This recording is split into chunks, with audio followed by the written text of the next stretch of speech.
Chakkarakkal building material സൊസൈറ്റിയിലെ നിക്ഷേപ തട്ടിപ്പ് കോൺഗ്രസിന് ബാധ്യതയാകുന്നു. തട്ടിപ്പിനിരയായവർ പാർട്ടി ഇടപെടൽ ആവശ്യപ്പെട്ട് DCC ഓഫീസിലെത്തി. DCC general secretary KC Muhammad ഫൈസലാണ് സൊസൈറ്റി പ്രസിഡന്റ് എന്നതിനാൽ പാർട്ടിക്ക് ഇതിൽ നിന്നും തലയൂരാനും പറ്റാത്ത സ്ഥിതിയാണ്.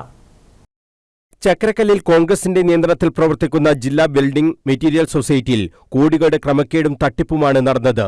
നൂറുകണക്കിന് ആളുകളുടെ നിക്ഷേപം തിരികെ കിട്ടാതായതോടെ പണം നഷ്ടപ്പെട്ടവർ നെട്ടോട്ടത്തിലാണ്. കോൺഗ്രസ് പ്രവർത്തകർക്ക് തന്നെയാണ് പണം നഷ്ടപ്പെട്ടതും. അതുകൊണ്ടുതന്നെ പലരും നിയമ നടപടിക്ക് മുതിർന്നിരുന്നില്ല. പാർട്ടി സമ്മർദ്ദത്തെ തുടർന്നായിരുന്നു ഇത്. Kannur DCC general secretary KC Muhammad ഫൈസലാണ് സൊസൈറ്റിയുടെ പ്രസിഡന്റ്. അതുകൊണ്ടുതന്നെ പാർട്ടിക്ക് ഇതിൽ നിന്ന് ഒഴിഞ്ഞുമാറാൻ കഴിയില്ലെന്നാണ് നിക്ഷേപകർ പറയുന്നത്. നിക്ഷേപകർക്ക് ചൊവ്വാഴ്ച കുറച്ചു പണം നൽകുമെന്ന് സെക്രട്ടറി നേരത്തെ ഉറപ്പു നൽകിയിരുന്നുവത്രേ. ഇത് പ്രതീക്ഷിച്ച് ചൊവ്വാഴ്ച രാവിലെ എത്തിയവർ കണ്ടത് ചക്രക്കല്ലിലെ സൊസൈറ്റി ഓഫീസ് അടഞ്ഞുകിടക്കുന്നതാണ്. തുടർന്ന് സഹകരണ രജിസ്ട്രാർക്ക് പണം നഷ്ടമായവർ പരാതി നൽകി. പിന്നാലെ Kannur DCC president advocate Martin ജോർജിനെ കാണാൻ DCC ഓഫീസിലുമെത്തി. എന്നാൽ പ്രസിഡന്റിനെ കാണാനായില്ല. പാർട്ടിയെ വിശ്വസിച്ച് തന്നെയാണ് തങ്ങൾ സൊസൈറ്റിയിൽ പണം നിക്ഷേപിച്ചതെന്ന് നിക്ഷേപകർ പറയുന്നു. നമുക്കിപ്പോൾ പാർട്ടി തലത്തിൽ ഇവർ എന്തായാലും ഒരു ശക്തമായിട്ടുള്ളൊരു തീരുമാനം, പാവപ്പെട്ടവരെ പൈസയാണ്, നിക്ഷേപകരെ പൈസയാണ്, ഒരുപാട് ആൾക്കാരെ കഷ്ടപ്പെട്ടിട്ടുണ്ടാക്കിയ പൈസയാണ്.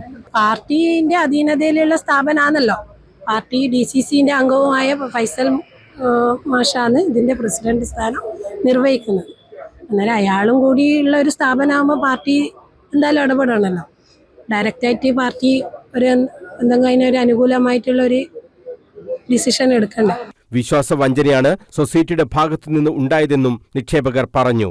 നിക്ഷേപത്തിന്റെ കാലാവധി കഴിഞ്ഞവരുടെ പണം പോലും സൊസൈറ്റിയിൽ ഇല്ല. ഇത് സെക്രട്ടറിക്ക് മാത്രമായി എടുക്കാൻ കഴിയില്ലെന്നും നിക്ഷേപകർ പറയുന്നു. ഇതിലെന്ന് വെച്ചാൽ ബാങ്കിന്റെ ഡയറക്ടർ ബോർഡ്, ബാങ്കിന്റെ പ്രസിഡന്റ്, സെക്രട്ടറി, ഇവർക്കൊക്കെ തീർച്ചയായിട്ടും പൂർണ്ണമായും അതിലൊക്കെ വീഴ്ചയുണ്ട്.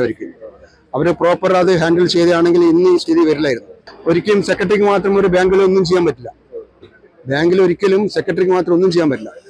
അത് പ്രസിഡന്റിന്റെ സൈൻ ഇല്ലാതെ അവിടുന്ന് സ്ഥിരനിക്ഷേപം പോലും അവിടുന്ന് പിൻവലിക്കപ്പെട്ടു.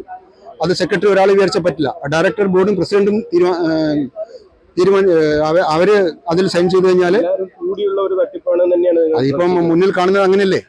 മുന്നിലിപ്പം കാണുന്നത് ഇപ്പം അങ്ങനെയല്ലേ. അപ്പൊ ഇതില് അതിന്റെ സത്യാവസ്ഥ എന്താണെന്ന് നമുക്ക് പോലും അറിയില്ല. പക്ഷേ അതില് ഉൾക്കാഴ്ച കൊണ്ട് നോക്കാന്ന് വെച്ചാൽ സെക്രട്ടറിക്ക് മാത്രം പോരാല്ലോ ഇതിൽ പങ്ക്. DCC ഓഫീസിലേക്ക് നിക്ഷേപകർ എത്തിയതോടെ പ്രശ്നം സങ്കീർണമാവുകയാണ്. കോടികളുടെ ബാധ്യതയായതിനാൽ പാർട്ടിക്കും ഏറ്റെടുക്കാൻ പറ്റാത്ത സ്ഥിതിയാണ് നിലവിൽ. News bureau, Kannur.